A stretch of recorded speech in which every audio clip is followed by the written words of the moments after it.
Here's what to do if you can't access your PS5 games. Sony's investing big time into PlayStation, but should we be worried? And Sony wants to pay you to play video games?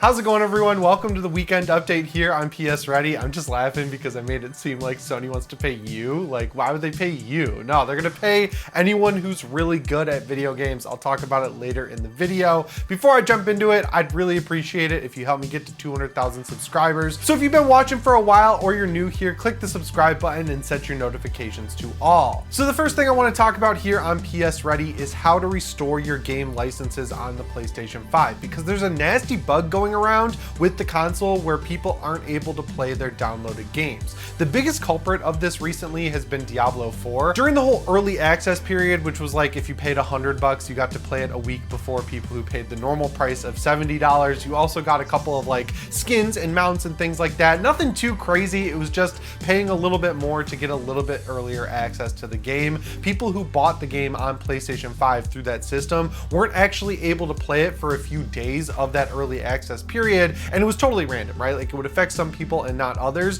because the game was not able to connect with the PlayStation Network and verify that people had access to it through the license system on the PlayStation 5. Now, this is not a new problem. This has been an issue on the PS3, it's been an issue on the PS4, and now it's an issue on the PlayStation 5 because basically what happens is when you have a game downloaded to your console or installed from a disc onto your console, the PS5 checks the internet and says, hey, does this person own this game? And sometimes there's a mismatch that kind of happens between your console and the PlayStation Network, and once that happens, you'll be prompted to buy the game once again so you get that license. But there is a way around it. And the reason I'm even talking about it today in a video is because over on the PlayStation subreddit, which I check pretty frequently when I'm looking for news stories to talk about, people have been posting pretty regularly, not only with Diablo 4, but with other games like this example of The Last of Us Part 1. For some reason, PlayStation 5s are falling out of sync with the cloud, and they're not able to verify licenses for people. But thankfully, there is a way around it, and I'm going to explain how to do that now. So even if you're not running into this issue, you can still do this process and it's not going to screw anything up. It'll actually just go through and verify all of your digital games, so it might actually be worth doing. All you're gonna do is go to settings and then users and accounts. And once you do that, your console is gonna go online, connect to the PlayStation Network, and go through the list of games that are downloaded to your console and then double check that you have a license to play them. This didn't really fix the Diablo issue during the early access period, unfortunately. Like, that was something on Sony's end. And then there was another issue with Ratchet & Clank Rift Apart when that was added to the extra lineup for PS Plus, where the same thing happened. But in that instance, verifying your license actually did fix it in a lot of cases. So if you ever run into this issue where you're not able to play your digital games, or you see a little lock over them or something like that, this is the only thing you can really do. And 9 times out of 10, it'll fix it. So that's why I'm telling you about it in today's video. But yeah, man, if you were playing The Last of Us Part 1 recently and you weren't able to access your downloaded version of the game, that's the easiest fix, and it should only take a couple seconds. This video is sponsored by Naraka.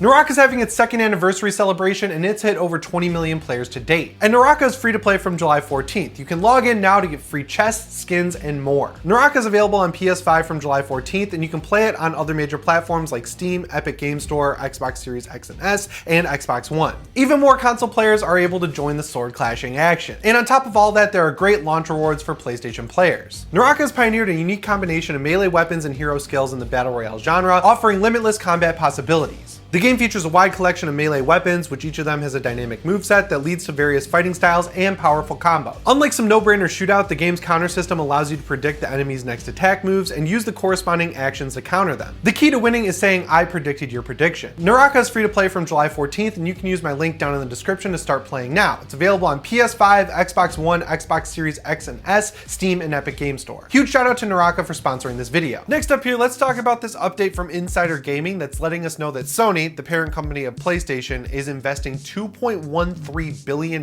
into research and development of games within PlayStation. That investment's going to take place in fiscal year 2024, and it's going to account for around 40% of all of the R&D costs for Sony in that time period, which is kind of crazy, but not really surprising. I mean, Sony does make a lot of electronics, right? Like, they make really nice TVs, they have monitors. I have my in-zone monitor over there. They make high-spec Android phones that come along with a great camera app that gives you all the alpha features features from their Alpha series line of cameras. I'm actually shooting this video right now in an A7 III and I really like that camera, but if you look at all of their stuff, it's basically all aimed at pro users. They do have some entry-level stuff like those extra bass earbuds they make that are still wired. I use those with my iPod that I still actually use. But for the most part, even if you're looking at the Link Buds S or the WX1000 Mark IVs, like all of their stuff is basically aimed at high-end users. It's expensive, and because of that, it doesn't sell very well. And then if you look at the PlayStation side of things, the PS5 is $500. It's like the gaming console that people want. It's the main one people go out and buy, except for maybe the Nintendo Switch. The point is, they make a lot of money on PlayStation, so it makes sense for them to take a lot of that money and use the R&D funds to develop more PlayStation games. And this is where the other shoe drops, because depending on how you feel, I guess this could be good or bad. Most of that money is going to go towards development of live service games, which if you don't really know what a live service is, I would look at something like Diablo, I'd look at something like Destiny, Call of Duty Warzone, you know, these ongoing games where if you bought a disc of that game, what you actually install to your console is going to be out of date within just a couple of days of that game being out. It's going to be a game that gets regular updates, it's going to have live services, it's going to have battle passes, and all those things you can keep paying for as time goes on, and they're just perpetual money makers. I guess they're like the evolution of the MMO, like World of Warcraft has become Destiny 2 and Diablo 4 and Fortnite. This whole situation is kind of crazy because it really is inevitable. I don't think Sony, if like they didn't have the competition going on between them and Xbox, where Xbox is investing all this money into studios that are going to make games that have ongoing live services, they're building subscription services like Game Pass, all this different stuff where you're going to pay monthly for it. And even Nintendo to some extent is doing the same thing with Nintendo Switch Online.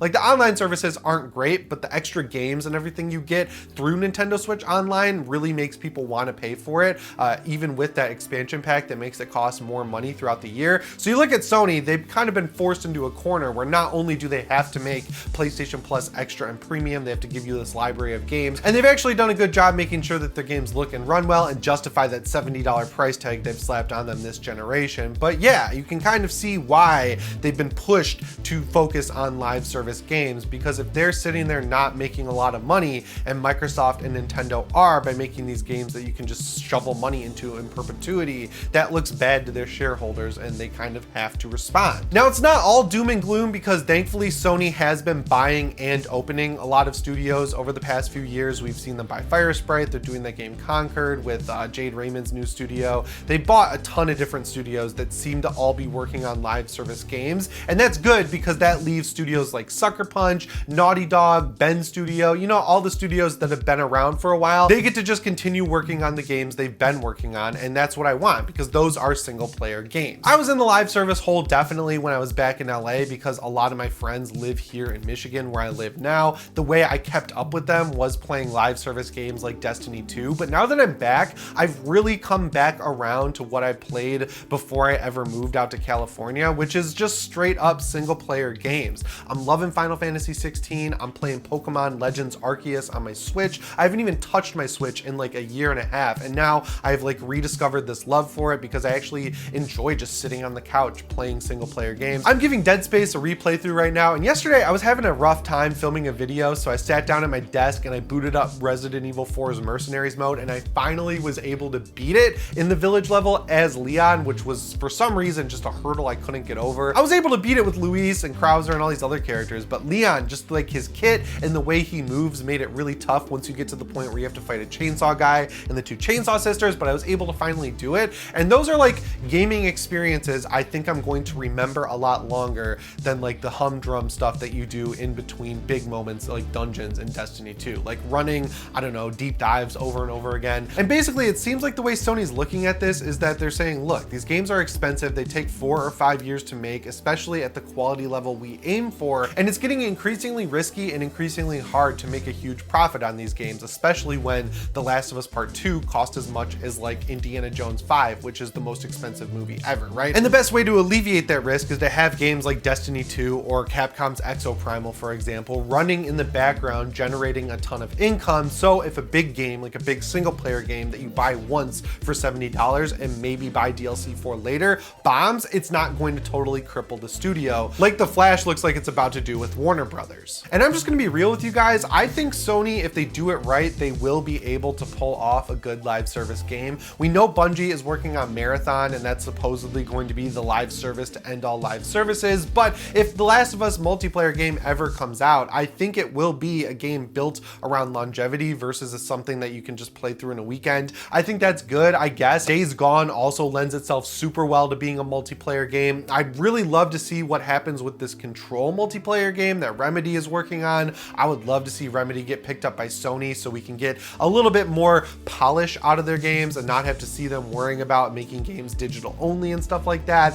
So there is stuff that I would like to play in the live service genre, and I just really hope that this big focus on live service doesn't become a detriment over time to the single player experiences that I really enjoy playing on PlayStation. And it's not just on the PS5. I've loved single player Sony games my whole life. On the PS2, we had countless games like Silent Hill 2, Metal Gear Solid 3, Metal Gear Solid 2, the list goes on and on and on. PS3, we had the Uncharted series, we had Metal Gear Solid 4, we had Infamous, we had so many great games there that were all single player. Then on the PS4, we got Infamous Second Son, Uncharted 4, The Last of Us Part 2, Metal Gear Solid 5. The list is just massive of awesome single player games. Bloodborne. And then on the handheld side, we had Persona 4 Golden, Uncharted Golden Abyss, Killzone Mercenary, like so many great single player games across the board on PlayStation that I think they know what they're doing there. They should keep focusing in the way that they have been on that side of the fence, and then use this money they make from live service games with new studios, most importantly, to fund those single player games. But yeah, it is something worth paying attention to. They are investing a ton of money into live service. I really hope it works out because, you know, it has a big potential to fail. Next up here, let's talk about this new patent Sony filed where they want to pay you to be good at playing PS5 games. So the way I'm reading this makes it seem like Sony is going to look at the usage data of PlayStation gamers, right? They're going to say, hey, we get all this data from your PlayStation 5 of how you're playing this game, and our algorithm has determined that you are extremely good at Destiny 2. So they're going to invite this gamer who's really good at Destiny 2 over to a studio, and they're going to film them explaining how to get through certain parts of a game before it comes out. And then when that game does come out, if people get stuck at that part of the game, they're going to say, hey, we got this video right here on your PlayStation 5 dashboard where we can show you how to beat this dungeon. And this is something I'd really like to utilize when a new dungeon comes out in Destiny, so I don't have to go on the app and find a bunch of random people or go through a YouTube video where someone streamed it on day one and then kind of tried to compile that footage into an actual video. But if Sony had like a director and a producer help this person kind of explain it in a better way and actually show it off step by step, I think that could be pretty cool, and it's kind of a great evolution of those cards that Sony doesn't really use. I used it a bunch in Astro's Playroom, never really used it again, but if I could just pull up a guide on my PlayStation and just see a really good quick tutorial on how to do a certain part in a game, whether it's getting a trophy or beat a boss or beat a level or something like that. And it is really cool to think about Sony paying people to make these videos up front, because that takes a lot of the risk out of it, right? Like if you want to do this on YouTube, you got to record the footage, you got to edit it together,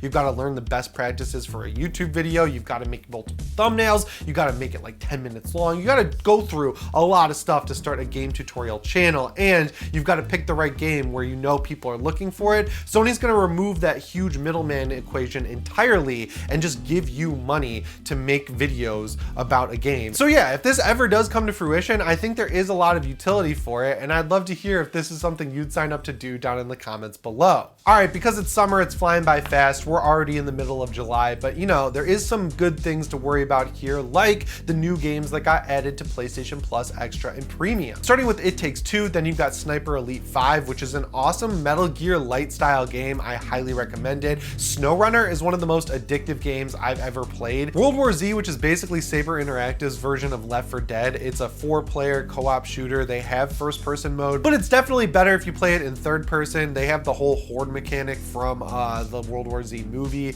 I think it's an awesome game that's worth playing with friends over the weekend. You can kind of see the DNA of this game in the Evil Dead game, and you can kind of see where they're taking this with Toxic Commando, which I'm really excited for. If you want a Diablo style shooter, you can get The Ascent, which is on PS4 and PS5. This game has awesome graphics and awesome shooting. I'm just gonna roll through the list now. You've got SpongeBob SquarePants Battle for Bikini Bottom, you've got Undertale, you've got Melty Blood, you've got Dismantle, Circus Electrique, Dynasty Warriors 9, Samurai Warriors 5, My Little Pony, A Maritime Bay Adventure, Fast and Furious Spy Racers Rise of the Shifter, and Monster Jam Steel Titan. So they definitely front loaded all the best games at the top of that list, but they're all pretty good. So I think this is still a good month. And then you're getting 3 new games on PS Plus Premium. One of them is called Gravity Crash Portable. I've never heard of it. Maybe it's good, maybe it's not. You'll have to try it out and let me know. But you're also going to get Twisted Metal 1 for PS1 1, and then Twisted Metal 2, which is a really cool game. I think it's worth checking out if you've never played it before. I would really love to see them eventually get to PS3 emulation, because the Twisted Metal for PS3, super underrated game. I think it's awesome, and it had really good multiplayer. So yeah, that about covers it for this weekend update here on PSReady. I hope you have a great weekend playing a ton of games. I will be playing Diablo 4, splitting my time between that still, Final Fantasy 16, and Pokemon Legends Arceus. I've got a lot of irons in the fire over here, but I'm having a ton of fun playing video games, and I hope you are too.